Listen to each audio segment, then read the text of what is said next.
खिलाफत आंदोलन। खिलाफत आंदोलन एक शुद्ध इस्लामिक कट्टरपंथी और पैन इस्लामिस्ट आंदोलन था जिसको अली बंधुओं, शौकत अली, मोहम्मद अली, हाकिम अजमल खान और अबुल कलाम आज़ाद के नेतृत्व में ब्रिटिश भारत के मुसलमानों ने शुरू किया था। इस आंदोलन को ऑटोमन साम्राज्य, जो कि आज के समय का तुर्की है, के खलीफा को बचाने के लिए शुरू किया गया था। कहानी की शुरुआत प्रथम विश्व युद्ध से होती है, जो कि दो मुख्य गठबंधनों के बीच लड़ा गया था, जिनके नाम सेंट्रल पावर्स और मित्र देश हैं। मित्र देशों में अमेरिका, ब्रिटेन, इटली और फ्रांस शामिल थे, जबकि सेंट्रल पावर्स में जर्मनी, ऑस्ट्रिया हंगरी, ऑटोमन साम्राज्य और बुल्गारिया शामिल थे। प्रथम विश्व युद्ध में सेंट्रल पावर्स की हार हो गई। प्रथम विश्व युद्ध के बाद मित्र देशों के द्वारा ऑटोमन साम्राज्य के खलीफा के ऊपर बहुत सारी पाबंदियां लगा दी गई।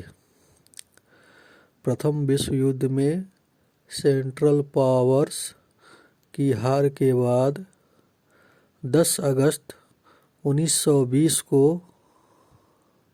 मित्र देशों और ऑटोमन साम्राज्य के बीच सेवरे की संधि हुई।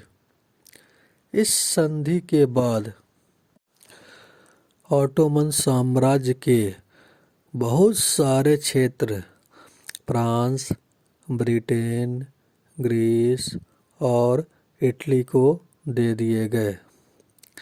इस संधि के तहत ऑटोमन साम्राज्य के क्षेत्र के अंदर भी बड़ा कब्जा वाला क्षेत्र बना दिया गया। सेवरे की संधि के बाद से ही ऑटोमन साम्राज्य का विखंडन शुरू हो गया। संधि की शर्तों के अनुसार ऑटोमन साम्राज्य के अंदर मौजूद गैर तुर्क बहुल सभी इलाकों को साम्राज्य से छीनकर मित्र देशों के हवाले कर दिया गया। तुर्क बहुल इलाके, जो कि वास्तव में मुस्लिम बहुल इलाके थे, उसको भी ग्रीस और दूसरे मुस्लिमों देशों को सौंप दिया गया। तुर्क बहुल, जो कि मुस्लिम बहुल इलाके थे, उसमें सभी इलाकों को नहीं सौंपा गया, बल्कि उसमें से कुछ मुस्लिम बहुल इलाकों को ग्रीस और दूसरे गैर मुस्लिम देशों को सौंपा गया था।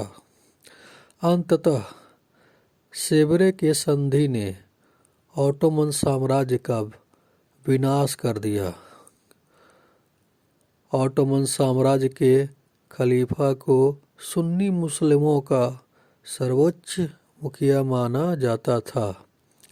इसलिए खिलाफत आंदोलन मित्र देशों के द्वारा सेवरे की संधि के जरिए ऑटोमन साम्राज्य के खलीफा पर लगाए गए प्रतिबंधों के खिलाफ एक हिंसक विरोध था।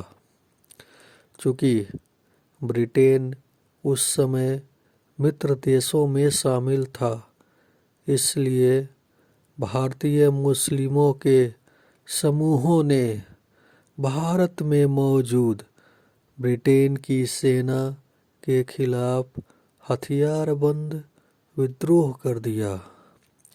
अभी भी बहुत से लोग खिलाफत आंदोलन को भारतीय स्वतंत्रता आंदोलन का हिस्सा मानते हैं, लेकिन वास्तविकता में खिलाफत आंदोलन का भारतीय स्वतंत्रता आंदोलन से दूर दूर तक कोई रिश्ता नहीं था। दोनों आंदोलन में सिर्फ एक चीज़ सामान्य था, वो था ब्रिटिश प्रशासन।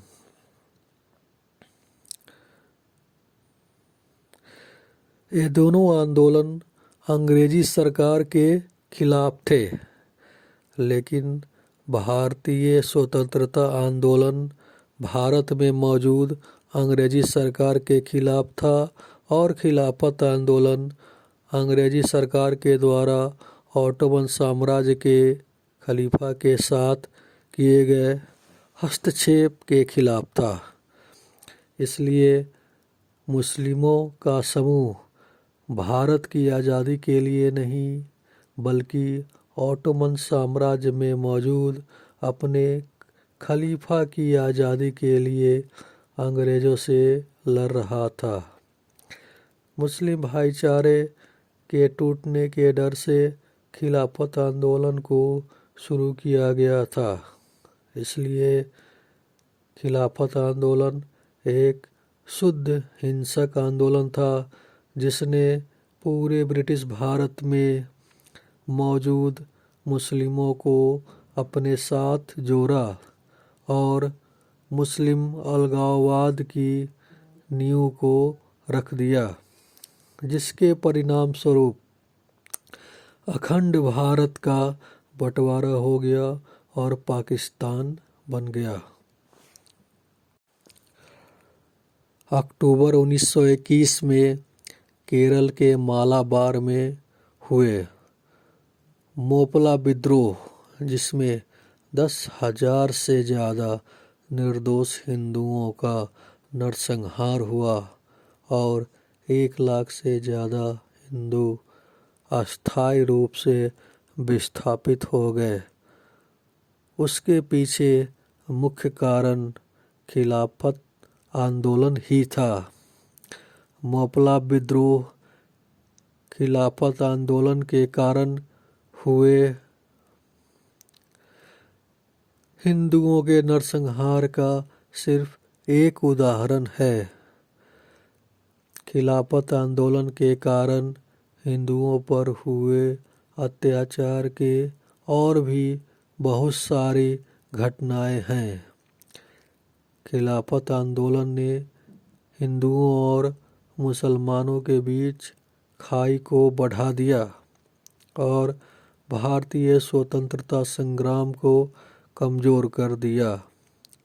खिलाफत आंदोलन के हिंसक और एंटी हिंदू होने के बावजूद मोहनदास करमचंद गांधी ने इसे पूरा समर्थन दिया,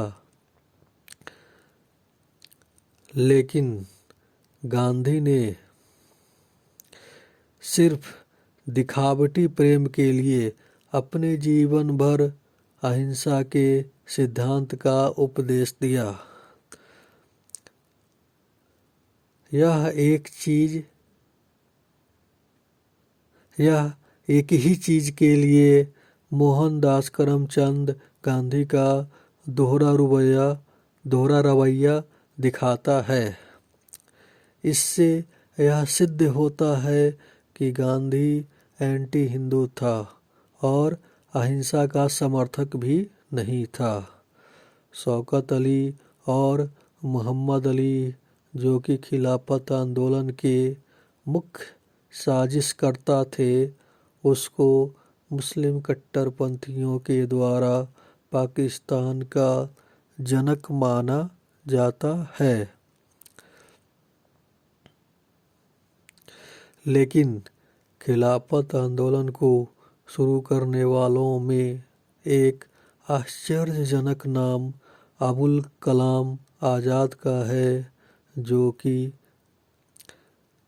विभाजित या आज़ाद भारत मतलब 15 अगस्त 1947 के बाद का भारत का पहला शिक्षा मंत्री था। जरा सोचिए कि उसने भारत के लोगों को क्या सिखाया होगा। मेरी राय में उसने केवल मुस्लिम कट्टरवाद ही सिखाया होगा। वह कांग्रेस पार्टी का सक्रिय सदस्य था।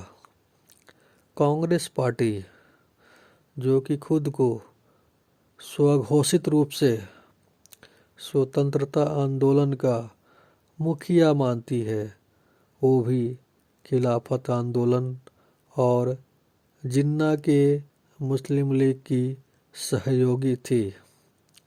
इसलिए खिलाफत आंदोलन को एक आंदोलन की संज्ञा देने की बजाय निर्दोष हिंदुओं पर हुए अत्याचार के लिए जिम्मेदार कहना ही सही होगा। धन्यवाद।